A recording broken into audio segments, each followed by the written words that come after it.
అదే అబ్జెక్షన్ చేస్తున్నాం. మాకు మా సికింద్రాబాద్‌లోనే ఏర్పాటు మల్కాజ్గిరి చేయాలంటున్నాం. కార్పొరేషన్‌లో పోయినంత మాత్రాన సికింద్రాబాద్‌కు దాని యొక్క ఉనికి, దాని యొక్క చారిత్రాత్మకత ఎక్కడ కానీ దాని పోకుంటుంది కదా! పేరు పోతుందనే అందరు నేను అదే చెప్తున్నా. ఇప్పుడు ప్రభుత్వం ఏదైనా నిర్ణయం తీసుకుందనుకోండి, హ్మ్.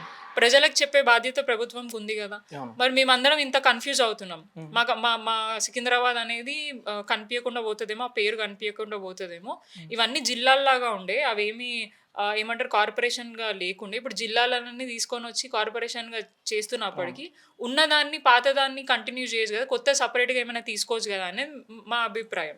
సో, ఇప్పుడు మాకు ఎవరికీ అర్థం అవ్వట్లే. మీరన్నట్టు కాదు గదా! అవ్వట్లేదు గదా! అని మేము మాట్లాడుకుంటున్నాం. కానీ ఆ క్లారిటీ ఎవరియ్యాలా? ప్రభుత్వం ఇయ్యాలి. కానీ హ్మ్. ఇప్పటిదాకా ఇచ్చిందా? హ్మ్. ఇవ్వలేదు. హ్మ్. సో, కనీసం ఇస్తే అయినా తెలుస్తది గదా! ప్రజలకైనా గూడా. హ్మ్. ఇప్పుడు మేమందరం అదే కన్‌ఫ్యూజన్ స్టేట్‌లో ఉన్నాము. మల్కాజ్గిరి అని పెడితే మా సికింద్రాబాద్ అనేది కనిపియకుండా పోతది. హ్మ్. మరి దానికి జస్టిఫై చేసే విధంగా మరి అధికారులే కానివ్వండి, ప్రభుత్వం తరఫు నుంచి ఎవరైనా ఇప్పటిదాకా దాని గురించి మాట్లాడట్లేదు.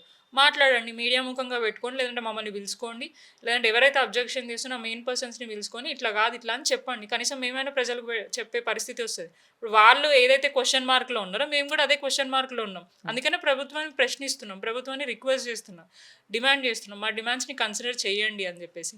లేదు అది కాదు ఇట్లా అవుతుందంటే కనీసం అదైనా ఎక్స్‌ప్లనేషన్ ఇవ్వండి అని చెప్తున్నాం. ఇప్పుడు ఏది మీ జేయకపోగా డిమాండు సికింద్రాబాద్‌లో ఉన్న అన్ని డివిజన్‌లు హైదరాబాద్‌లో ఉండాలనా? లేదంటే దీన్ని ప్రత్యేక కమిషనర్ జోన్‌గా చేయాలనా? చేస్తే బావుంటుందని మేమనుకుంటున్నాం. ఎందుకంటే ఇప్పుడు 150 డివిజన్‌లు చేశారు. సారీ 150-300 300 డివిజన్‌లు చేశారు. అవును. ఇప్పుడు అవన్నీ కొత్తగా ఏర్పడిన అవన్నీ గూడా డెవలప్ చేయాలి. అవును. ఇప్పుడు మా దగ్గర మెయిన్‌గా మీరు చూసుకుంటే మొత్తం సికింద్రాబాద్‌లో మాస్ ఉంటది. కమర్షియల్ ప్లేసెస్ ఉంటాయి. టాక్స్ కలెక్షన్ అంతా గూడా ఎక్కువ మాకు అవును. సికింద్రాబాద్ నుంచే వెళ్తది. ఇప్పుడు మా మా టాక్స్ కలెక్షన్ అంతా తీసుకొని ఇప్పుడు అక్కడెక్కడో మున్సిపాలిటీలో పెడతా అంటే కూడా మా వాళ్ళు ఒప్పుకోరు గదా! ఇక్కడ గూడా ఇంకా డెవలప్‌మెంట్ అవసరం. హ్మ్. ఎంత చేసినప్పుడు ఈరోజు నేను రోడేసి, సివరేజ్ సిస్టమ్ ఇంకేదైనా సరే రేపు పొద్దున ఇంకొక ప్రాబ్లమ్ వస్తది. అవును. ఇక డబ్బులు లేవని చెప్పేసి మీరు ఇగ్నోర్ చేయకుండా ఈ డబ్బులు తీసుకుపోయి అక్కడ పెడతా అంటే మేమెందుకు యాక్సెప్ట్ చేస్తాం. అదేదైనా ఉన్న మా ప్రాంత టాక్స్ కలెక్షన్ మాకే డెవలప్‌మెంట్‌గా యూజ్ చేయండి. అండ్ మాకు ఒకవేళ కార్పొరేషన్‌గా సెపరేట్‌గా చేసినా కూడా ఇంకా కూడా మేము అభివృద్ధి చేసుకొని ఇంకా కూడా చేసుకోవడానికి ఉంటది. ఎందుకంటే సికింద్రాబాద్ అనేది ఒక చాలా డెన్స్డ్ ఏరియా. చాలా పాపులేషన్ మాస్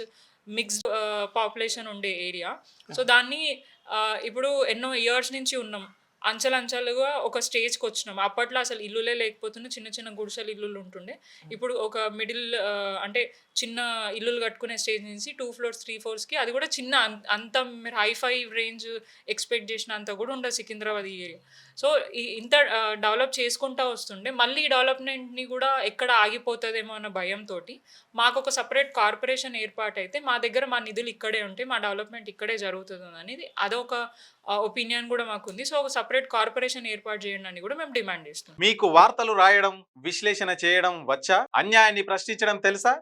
ఇంకెందుకు ఆలస్యం? క్యూ న్యూస్ మిమ్మల్ని ఆహ్వానిస్తుంది. ఉమ్మడి ఆదిలాబాద్, వరంగల్, కరీంనగర్, నిజామాబాద్, ఖమ్మం, మెదక్, రంగారెడ్డి, హైదరాబాద్, మహబూబ్ నగర్ జిల్లాలకు రిపోర్టర్స్ కావాలను సంప్రదించవలసిన ఫోన్ నెంబర్ 8688926084.